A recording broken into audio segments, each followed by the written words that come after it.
Glad you're still watching Science Breakfast with me, Alan Hubbard, and the sign language interpreter is Gideon Minor. In studio, I am with Lawrence Mumanyi. He is from the Kenya Society for the Blind. And we were talking about, in the second half of the conversation, we were talking about electric automobiles and the bird danger they pose to persons with disabilities. But Mumanyi, I had requested that before we end the show, we comment about a landmark case that was determined just the other day between a visually impaired male and one of the banks in the country. Yes. And you are privy to this case. What do you have to make about this case? Just to give our viewers context, the visually impaired man went to court and he reported that the bank denied him services based off of his disability. Yeah. It's a landmark ruling, as you said. Yes.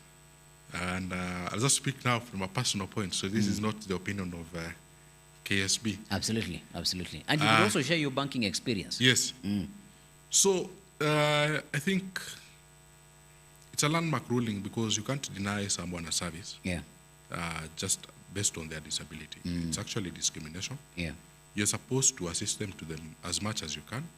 And if you are unable, you need to pass it on to your manager to take it from there. Yeah. So I don't think it is right to deny someone services just because they have a certain disability. I know this case because I know the person involved. Yeah. And the issue actually was they wanted him to give the power of attorney. So he could not, he had to let someone to be signing documents on his behalf. Yeah. Well, as we all know, banking is sensitive. It's private, yes. It's a sensitive thing. Yeah. I'm not sure you would want someone to be signing documents on your behalf. Because that person could as well just go and get a loan on your behalf. On your behalf, yes. So then, who will pay? The bank says, we gave it to you. Yes. You say me, I did not sign it off. Exactly. Yeah. So even it causes legal problems for the bank itself. So I don't know the person concerned what they were thinking. Yeah. But again, as I was saying, the danger it can pose now as well is that it can also make persons who are offering services fear persons with disabilities. Yeah. Because now they are working not knowing whether they'll be sued or not. So it has two sides. Yeah. I understand why the bank was sued. Yeah. But again, I can also see the other danger where now, if I'm serving a person who's visually impaired, I'm not doing it willingly. I'm just doing it because I know I might be sued. I might be sued if I do the wrong thing. Yeah. Isn't this supposed to be a teachable moment? Isn't this supposed to now allow banks to open themselves up and say, hey, yes, we do not know how to give our services inclusively. Kindly come and teach us. It could be. Yeah. It could be. Yeah. And I would, if I was a bank, if I worked for a bank, I would take it as a challenge. How do we become inclusive? Yeah. Because we've been excluding some of our clients. You know, sometimes, and I don't think some banks even understand. You know, there are also persons with disabilities that have money. Yeah. You know, it's not all of them that are poor. You know, we are associated with poverty. So they say you're not bankable. Yeah, you're not bankable. But there are those who have money. There are those who have businesses. Yeah. There are those who work for big companies. They have made a lot of money. They need to put it somewhere. Yeah. They need to be helped to invest. So as a bank, I don't know why you would refuse a client and you don't even know how much money they're bringing. Personally, the bank I use it's actually good. Yeah. I've never faced any issues with them. Yeah. I saw you about to shout them out. No. We will not advertise them. Yes. But they are very good. I've never had any issues. Yeah. I know another issue that some of my peers face is being issued with ATMs. I know that there are banks which refuse to give ATMs to persons, especially persons with visual impairment. Yes. Because they argue that that ATM can be misused. And it is maybe true to an extent. Yeah.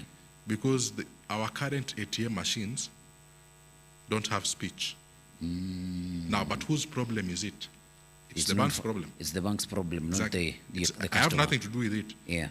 So if you want my ATM not to be misused, then put a machine which I can be able to use independently. Right now, I am sure if I go to town or if I go to any ATM even near here, Yeah. none can be used by a person with visual impairment. I will need assistance until maybe we reach that point of entering the Entering PIN. the PIN. That's now when I might tell that person, and even sometimes, you're like, okay, now that already ashanifanyia hizi vitu zote, maybe just give them the Sasa hii PIN. PIN tu. Sasa nimpatie tu, Yeah. aeke haraka haraka tutoke hapa. Tutoke hapo. So this is something also banks need to look into. Make your ATMs accessible. Yeah. And I know they can argue that we have mobile banking, and it is true. Mobile banking actually is revolutionary. Yeah. Because now I don't even need to go to an ATM. But still, there might be times when I need to go there. So why can't you just be inclusive? Make all your services accessible. And also another thing, sometimes you find that the apps are not accessible to persons with visual impairment, or even sometimes persons with disabilities in general. We have something called web accessibility. How an application is built. How an application is built. How a website is built. How the website is built. Yeah. Can it be used by a person with visual impairment?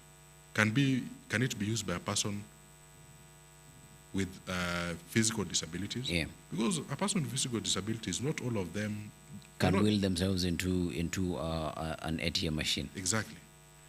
And now, when it comes to apps, does that app have good contrast? Can a person with low vision be able to read what is there? Yeah. Can a person who is deaf, can they be able to communicate with the bank? And I know some banks are trying, because even now I know some banks have WhatsApp. Yeah. Which is a good thing, especially for a person who is deaf. But also when you put only, you need to call the bank. Then now, if a person is deaf, how will they be able to communicate? Yeah. So now you're inconveniencing me, because now you're forcing me to go to the branch.